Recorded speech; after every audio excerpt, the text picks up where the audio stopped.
আছেন? যে যেখান থেকে ভিডিওটা দেখছেন লাইক কমেন্ট এবং ফলো করে দেবেন। হলো যারা পুরান লোক আছে তাদের নিয়ে কথা হবে। তো এখন আসসালামু আলাইকুম গাইস, কেমন আছেন সবাই? আজকে সিপ নিয়ে আসলাম, সিপ খামু আর আপনাদের ইম্পর্টেন্ট একটা রিপোর্ট দিব।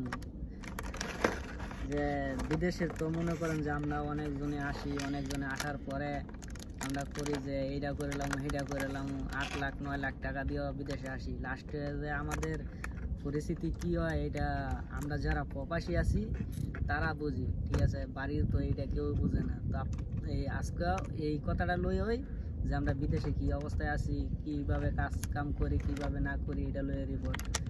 তো ফরাদ ভাই কিছু বলেন, আপনার বলার। আসসালামু আলাইকুম, সবাই কেমন আছেন? যে যেখান থেকে ভিডিওটা দেখছেন লাইক কমেন্ট এবং ফলো করে দেবেন। আসলে বিদেশ জিনিসটা হয়েছে নসিব। বিদেশ নসিবও থাকতে হয়, যে কোনো কাজে নসিবে থাকতে হয়। নসিবে না থাকলে কোনো কাজে কি সফলতা আসে না। আমরা যতই চেষ্টা করি, নসিব নসিব বলতে একটা কথা আছে নাকি? নসিবও থাকতে হবে, তারপরে আপনার কি পরিশ্রমও থাকতে হবে, সবকিছু থাকতে হবে। সবকিছু মিলে আপনি একটা কোনো না কোনো একটা পর্যায়ে পৌঁছাবেন নাকি? দেশে হোক সেটা বিদেশে হোক, যে কোনো জায়গায়। তো আজ বিদেশে ধরুন না, যারা এখন বর্তমানে কাতারে আছে, পুরান লোক আছে, আমরা আজকে তাদের বিষয়ে কথা বলবো। গত পর্বে তো আমরা নতুন লোক দিয়ে কথা বলছি, বা কেউ কাতারে এখন না আসলে ভালো। আজকের পর্ব হইলো যারা পুরান লোক আছে তাদের নিয়ে কথা হবে। তো এখন বর্তমানে তো কাতারে আপনারা জানেন, এই কাতারে তেমন কাজ কাম তেমন নাই। আর এখন বর্তমানে যারা পুরাতন লোক আছে, যারা মনে করেন 2-4 বছর 5 বছর হয়ে গেছে, বা যারা বাইরে কাজ করতে আছে, ফ্রি ভিসার লোক, ধরেন না এখন তো কাজ নাই বললেই চলে। কাজ নাই, সবাই এখন অনেক কষ্ট দিয়ে আছে। কিন্তু অনেকজনে তো বাড়ির লোক বা দেশের লোক মনে হইতে আছে কি বিদেশ তো অনেক কিছু, মানে টাকা সারে দিলে টাকা পরে ওইখান থেকে। দেশের মানুষ অথবা আপনার ফ্যামিলি অথবা আমার ফ্যামিলি হোক, অন্য ফ্যামিলি হোক, ওরা ভাবতেছে যে ওই ইমুকের ফুটে যাচ্ছে এত টাকা কামাইতেছে, ইমুকের ফুটে যাচ্ছে এত টাকা কামাইতেছে, কিন্তু টাকাটা কামাইতে কতটুকু কষ্ট। আজকে 9 মাস আমি বয়ে আছিলাম। আমি গত 9 মাস বয়ে থাকার পরে আজকে আমি এই পজিশন আইছি। অনেক দাফের উপরে দাফ পার কইরা আজকে আল্লাহর রহমতে একটা ভালো পজিশন আইছি।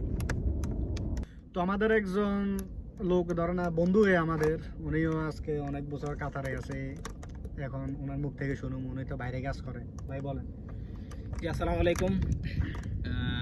বেসিক্যালি কাতারের অবস্থা বলার মতো কিছু নাই, খুব বাজে অবস্থা চলতেছে। যারা পুরাতন আছে অবশ্যই তাদেরও বাজে অবস্থা চলতেছে, কারণ পরিস্থিতি এমন হয়ে গেছে, মানে এখন কাজের কোনো দিক বেদিক, মানে সবাই কাজ নাই, শুধু কাজ খুঁজতেছে। তাও আমরা যারা পুরাতন মানুষ আছে, ফরহাদ ভাই আছে, তারপর আপনার তোফাজ্জল ভাইয়া আছে, ওরা সবাই পুরাতন। তার মধ্যে আমিও পুরাতন, মোটামুটি আসছি 2-3 বছর হইতেছে। তো আগে যেমন ভালো ছিল, কিন্তু এখন ওই পরিবেশটা এখন নাই। আগে যে জায়গায় আমি মাসে 50-60 হাজার টাকা কামাইতাম বা 1 লাখ টাকা কামাইতাম, ওই টাকাটা এখন আমি কামাইতেছি 20,000 টাকা 30,000 টাকা। কি ভাই, ফরহাদ ভাই ঠিক নেই? কোনোরকম মানে হ্যাঁ, চলার নিজের চলার টাকা, কিন্তু বাসায় মনে করতেছে আমি ঘরের মধ্যে গাছ রোপণ করছি, টাকা ছিরুম আর পাঠামু, টাকা ছিরুম আর পাঠামু। টাকা দিতে পারলে ফ্যামিলির লাগে ভালো, টাকা দিতে না পারলে ফ্যামিলির লাগে খারাপ। এটা হচ্ছে চিরন্তন সত্য। এটা আমার ক্ষেত্রে না, সবারই ক্ষেত্রে। তো যারা পুরাতন আছে, যাদের মধ্যে হাতে কাজ আছে এখন বর্তমানে, ওরা জাস্ট নিজেরা চলতে পারার মতো টাকাটা ওরা জাস্ট আর্ন করতে পারতেছে, বাস। এর উপরে কেউ আর্ন করতে পারতেছে না, কারণ পরিস্থিতি এমন যে বেশি টাকা ইনকামের কোনো পথ পাইতেছি না আমরা। জাস্ট এখন আমরা যেই লাইনে আছি, নসিবে যতটুকু আছে ততটুকু ইনকাম করতেছি, নিজেদের চলার মতো যতটুকু দরকার ততটুকু পাইতেছি। বাট ইনশাল্লাহ শুধু এটা দোয়া করতেছি ফিউচারে যাতে কাতারের পরিস্থিতিটা একটু ভালো হয়, যেহেতু আমরা পুরাতন মানুষ। তবে এটাই কথা হচ্ছে, নতুন মানুষ যারা আছে ওরা কিন্তু অনেক বিপদের মধ্যে আছে। ওরা নিজেরাও জানে না ওরা কি ফেস করতেছে এখন। তাদের রুম রেন্ট আছে, ফুড রেন্ট আছে, আরও আদার্স কোনো অনেক কিছুর খাওয়া থাকার খরচা আছে। ওরা কোত্থেকে আনবে, কি বাসা থেকে আনে দিব? ফরহাদ ভাই আপনি কি বলেন? তো পুরান মানুষ যেগুলো আছে ওরা মোটামুটি একটা লাইন আছে, কম কামাক আর বেশি কামাক।